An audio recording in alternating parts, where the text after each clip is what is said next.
আসসালামু আলাইকুম দর্শক। বৃষ্টি আসলে অনেক প্রবল বেগে। আপনারা জানেন যে ঘূর্ণিঝড় কি রেমাল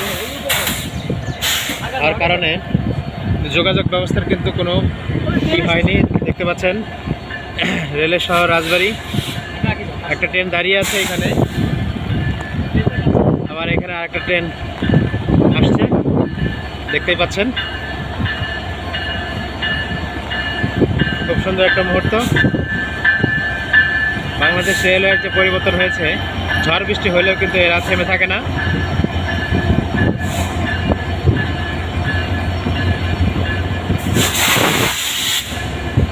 রাজবাড়ী রেলের শহর আসলেই একটা যুক্তিযুক্ত, কারণ দেখতেই পাচ্ছেন তিনটা রেল দাঁড়িয়ে আছে এবং আমাদের রাজবাড়ী জেলার মাননীয় রেলমন্ত্রী জিলুল হাকিম মহোদয়, তার এই প্রচেষ্টায় রেলের শহরটাকে ঢেলে সাজানো হচ্ছে এবং বেদখলে থাকা যে রেলের জমিগুলো আছে সেগুলো রেলের দখলদারিতে নিয়ে আসছে এবং অনেক উন্নয়ন হচ্ছে রেলের। তো দর্শক, রেলে নতুন একটা কোচ যুক্ত হয়েছে, সেটা হচ্ছে লাগেজ কোচ। আমাদের যাত্রীদের যে মালামালগুলো আছে সেগুলো পরিবহনের ক্ষেত্রে যে লাগেজ আলাদাভাবে নেওয়ার একটা আলাদা লাগেজ কোচ যুক্ত করা হয়েছে। একদম সর্বশেষের যে কোচটা সেটা দেখতে পাচ্ছেন যে এটা লাগেজ কোচ।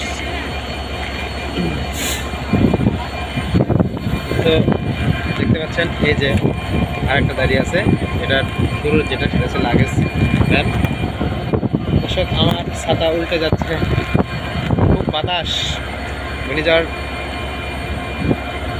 রেমেলা ধেয়ে আসছে, যার কারণে ভিডিও করা কষ্ট হয়ে যাচ্ছে।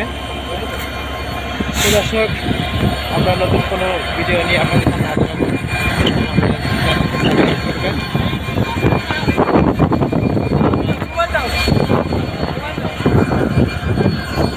দর্শক, আমাদের ছাতি এবং মানুষ সহ উড়ে নিয়ে যাচ্ছে সুন্দরবন এক্সপ্রেস, একটা বেনাপোল এক্সপ্রেস, ঘূর্ণিঝড়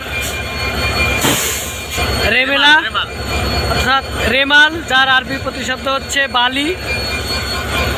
দর্শক, এটা হচ্ছে সুন্দরবন এক্সপ্রেস, আর তার পাশে আছে, আর এ পাশে হচ্ছে মধুমতি এক্সপ্রেস। আমরা দেখতে পাচ্ছি দুটা ট্রেন একসাথে দাঁড়িয়ে আছে।